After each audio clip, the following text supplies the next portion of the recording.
Okay, this may look like a normal bench, and I'm not sure, guys, if there's going to be a two-part video here. Like I said, I'm still getting used to the camera, but look, nice place to work. You could put your books up here. You could, you know, work on your recipe for your rounds. All kind of multi. One thing with having a lot of presses and a lot of equipment that I have here in the shop is it came down to where the heck can I sit and actually look at my books and do my rounds and some of the paperwork stuff, and also place, you know, to be able to do my soldering and some of the equipment that I build. So I made a top plate here, and this is 3/4 inch. You can go with the plywood, you can go with pine, and I think they even make another type you can go with. So I actually cut my top here, and my top, after I put this rack on the back for storage, my top is 18 inches in depth on both sides, and my length is 60 inches. And then what I did is I took a piece of molding and cut it down, and I pre-drilled it, put some nails in. That's the only thing I put nails on, was this little lip on this little trim piece here, and I put that all the way around. And what I did is I used a lacquer, and I put that on, and then I come back with some sandpaper 320 and go over the top of it. You know, that's seal sanding it, and I put about 6 coats on here, and it's got a nice gloss. It's easy to keep clean and different things, but not done yet. So now let's say we're done. We don't need that flat surface. We don't need the books. We don't need to be able to have a place to do a lot of the stuff. Let's get into doing some reloading. You're just going to lift this piece off, set it aside. We're going to take off the second piece on the other side. Now what you have, and let's see. I'm going to zoom in. You guys don't need to. See if I can. Okay, what I've got, and I'll get a close-up picture too, guys. I've got some of that T-channel, T-track. I've got them running the whole length of the table, and I've got 1, 2, 3, 4, 5 of them, 6, and I spaced them out. And I went and bought some, I think it was 1/2 inch veneer, and I ripped it down on the table saw, and then put that in between each one of those T's where you put your little fasteners in. And with the fasteners, you can buy these a lot of different places. You can buy them on eBay. I went and bought some of these extra handles and fixtures, like at Lowe's. But basically what they are is, if you've got a nut that goes into a channel, T-track, maybe that's what it's called, and you just take your knobs here and you can tighten them up. Okay, now if you get this kit, what you're able to do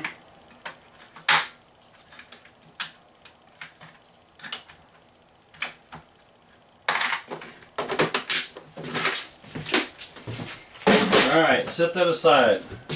Okay, so for an example, this is a I think they came out with it, Lee. It's a primer fixture for putting your primers on your rounds. Okay, and then what I did is I took some white, I think it's called polyurethane sheeting, and I ripped this down to what size I needed, and then I bolted this on the top, and on the back of it's got to be nice and flush. And you'll notice that I use those fasteners that I just showed you on the back of this. Okay, so now what I could do with this bench here is I want a multi-bench.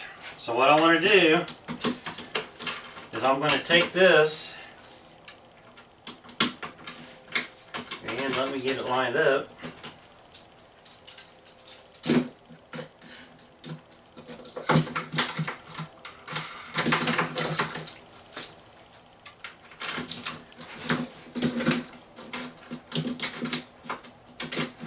And once you line it up, okay, anywhere on your bench that you want to take and put this, You can put it farther to the back, put it in the middle, put it to the edge. Take this right here, tighten both these knobs on top, and you are ready to put some cases in there and put some primers in it. Alright, so there's one item. We'll go ahead and slide that off. Let's say that you're in the mood that you're ready to, I got a couple of these small presses made by Lee as well.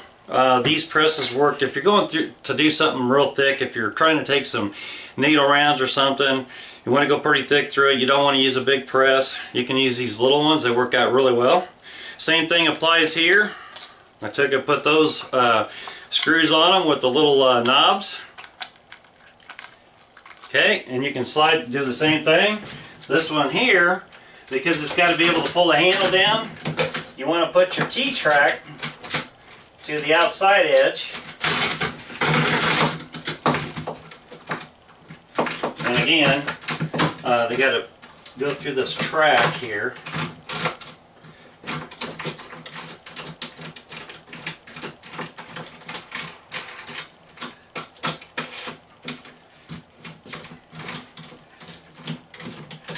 Same thing applies here. Take these, tighten it up, and you're ready to use this press here. Alright, let's say you're not wanting to have that press on that table. Slide it back off. So let's say now, I also have this other plate down here. And this is made by Lee. So I've added this into it, and you notice that when I had my upper layer, it's cut around this. So now let's say, for an example, you're ready to lube some bullets. Alright. So take your lube thing here, and you can see it's got a wooden block. When you buy this kit, you get one metal and you get two wooden blocks. So you take the block, you mount it on the back of it, and make sure that your fasteners are flush on the bottom. Take this, slide it in. Hold on a second. Just take those 4 screws.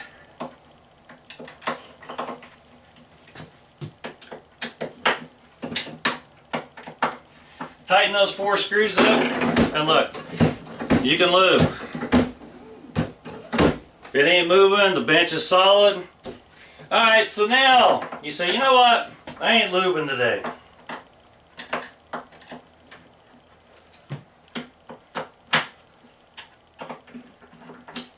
Slide it back out.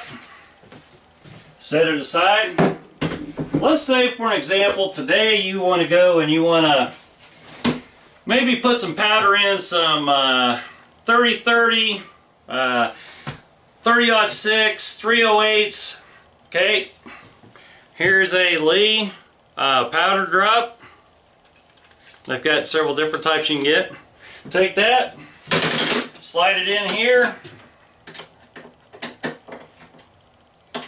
I'm going to tighten these 2 nuts here. You're ready to start putting powder in, whatever you want. Again, out of the way. It's fast and easy to put on, take off.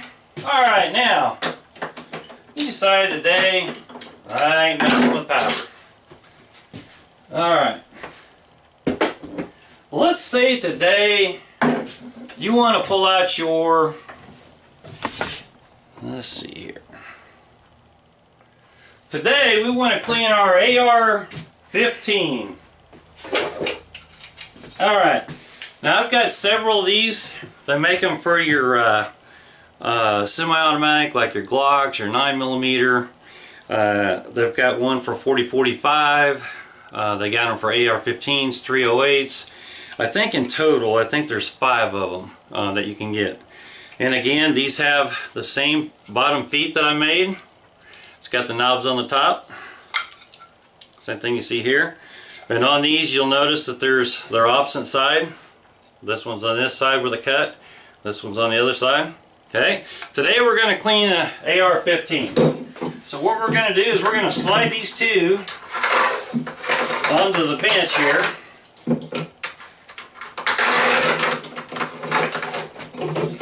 All you're going to do is take that. One goes front, one goes back. And guess what? You're ready to put your AR-15 on there and you can clean it. Same thing applies with pistols. I've got those as well. Nice and solid. Loosen them up. Slide it out. These come out here. Alright, we're still not done. Alright, so now I want to take this bench and I want to set it up with one of my bigger presses. You can put Loadmasters, you could put the branch lock press. I mean, there's a bunch of them out there that you could utilize, even different manufacturers. And the only thing you'll have to do is make sure that your bolts and screws are flush on the bottom of your item that you're actually taking in and out on the bracket. Alright, so now we're going to put a classic branch press on. So you're going to take this, we're going to slide it in here.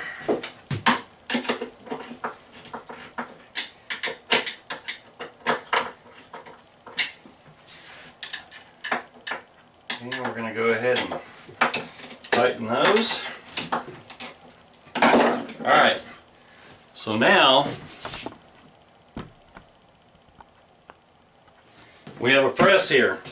You can decap, you could load, you go through the different processes that you normally would. I went and bought a bracket from Inline Fabrication. I could put my bullets and my cases on one side, and then I can have my box over here where I'm loading into. This is a great setup, and like I said, you can put a lot of different things in it. Now, the only thing you can't do with these T-tracks, because I've tried it, is you can't take your press, like a Loadmaster, for an example, some of the bigger presses, if you take and use the same screws and the little fixtures that I showed you, when you go to pull down on your press nut, sometimes when I first started out, I had real small screws that are in these T-tracks going into the table. You could tell that those screws started working themselves out. So I came back and put, I think, 1 inch, or 1.25 inch screws in it. I haven't went back and tried that again, but I did in the beginning. The screws would start to pull out because every time you're taking that here and pulling down your press, on each time of that, it was working those screws loose. So I went longer. I think that'll take care of it. But worst case is, if you put this plate on there, or you buy a riser from Inline Fabrication. And again, I don't get paid by any sponsors, YouTube, or anybody. I just tell you what I've bought and how it works for me.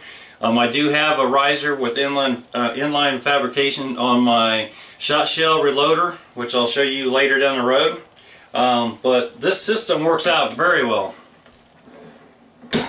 So there you have a utilized bench that you could utilize for all kind of different types of hobbies, your guns, your gun cleaning, everything you need to do. This one bench could work for you. Okay, I think roughly in the bench itself, I may have, in just the wood, maybe $100. I probably got about $15 in the hardware as far as those big lag screws I was telling you about, decking screws. The T-track is a little bit on the expensive side. I bet you I probably have, with the box that I got to, probably $150 invested in that. Of course, your bands, you can get those for all different prices, anywhere from $2 to $5 a piece. And then, you know, paint's cheap. You can get a gallon of paint for $10. This is just regular semi-gloss, nothing fancy about it. I did put about a couple coats on that to get a nice good coat. Other than that, it works out well. If you choose, you could also take and put another light above if you'd like. So I've added another, it's these brand new bulbs that they came out with. I think they're lead lights or T8s, but you can also add some additional lighting at the top. Again, and everything that's on all these little canisters and stuff, and if you open them up, for an example, here's what they are, and they got a lid that pops in them. You just take them, make sure this is down at the top, slide them in there, and they click. And that's all that stuff's mounted on a backing of a pegboard. So, as always, if you like my channel, please subscribe. This is just one of many to come, and I hope you like it. Hopefully I've answered any questions, and hopefully you can have a few takeaways from this and be able to incorporate that in maybe to some of your reloading benches and equipment. So thank you and good shooting.